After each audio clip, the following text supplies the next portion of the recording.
ನೀವು ಎಷ್ಟು ಸಾರಿ ಗಡಿಯಾರನ ನೋಡಿರ್ತೀರ, ಗೋಡೆ ಮೇಲೆ, ಕೈನಲ್ಲಿ ಮತ್ತೆ ಮೊಬೈಲ್ನಲ್ಲಿ ಕೂಡ. ಆದರೆ ಒಂದು ಪ್ರಶ್ನೆ ಬಹುಶಃ ಯಾರೂ ಕೇಳಲ್ಲ. ಗಡಿಯಾರದ ಮುಳ್ಳುಗಳು ಯಾಕೆ ಯಾವಾಗಲೂ ಬಲಕ್ಕೆ ತಿರುಗ್ತವೆ, ಎಡಕ್ಕೆ ತಿರುಗಿದ್ರೆ ಏನಾಗ್ತಿತ್ತು? ಈ ಪ್ರಶ್ನೆಗೆ ಉತ್ತರ ನನ್ನ ಕರ್ಕೊಂಡು ಹೋಗೋದು 3000 ವರ್ಷಗಳ ಹಿಂದಕ್ಕೆ.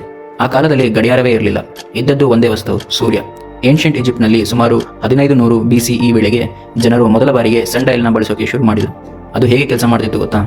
ಬೆಳಗ್ಗೆ ಸೂರ್ಯ ಪೂರ್ವ ದಿಕ್ಕಿನಿಂದ ಹುಟ್ಟುತ್ತಿದ್ದ, ನೆರಳು ನಿಧಾನವಾಗಿ ಬಲ ದಿಕ್ಕಿಗೆ ಚಲಿಸ್ತಿತ್ತು. ಬೆಳಗ್ಗೆಯಿಂದ ಸಂಜೆವರೆಗೂ ನೆರಳು ಒಂದೇ ದಿಕ್ಕಿನಲ್ಲಿ ಹೋಗ್ತಿತ್ತು. ಆ ದಿಕ್ಕೇ ನಾವಿವತ್ತು ಕರೆಯೋ ಕ್ಲಾಕ್ ವೈಸ್. ನಂತರ ಯಾಂತ್ರಿಕ ಗಡಿಯಾರಗಳು ಬಂದವು. 14ನೇ ಶತಮಾನದಲ್ಲಿ ಯುರೋಪ್ನಲ್ಲಿ ಮೊದಲ ಮೆಕ್ಯಾನಿಕಲ್ ಕ್ಲಾಕ್ಸ್ ನಿರ್ಮಾಣವಾದಾಗ ಅವುಗಳ ಸೂಜಿಗಳಿಗೆ ಸನ್ ಡಯಲ್ ನೆರಳಿನ ಚಲನೆಯನ್ನೇ ಅನುಸರಿಸಿದರು. ಯಾಕಂದ್ರೆ ಜನರಿಗೆ ಅದೇ ಪರಿಚಿತ. ಹಾಗಾಗಿ ಬಲಕ್ಕೆ ತಿರುಗೋದು ಸಮಯ ಮುಂದಕ್ಕೆ ಹೋದಂತೆ ಎಂಬ ಭಾವನೆ ಮಾನವನ ಮೆದುಳಿನಲ್ಲಿ ಬೇರು ಬಿಟ್ಟಿತ್ತು. ಟೆಕ್ನಿಕಲಿ ನೋಡೋದಾದ್ರೆ ಗಡಿಯಾರ ಎಡಕ್ಕೂ ತಿರುಗಬಹುದಿತ್ತು, ಯಾವ ನಿಯಮನೂ ಇಲ್ಲ. ಆದರೆ ಇತಿಹಾಸದ ಅಭ್ಯಾಸ ನಿಯಮಕ್ಕಿಂತ ಬಲವಾದದ್ದು.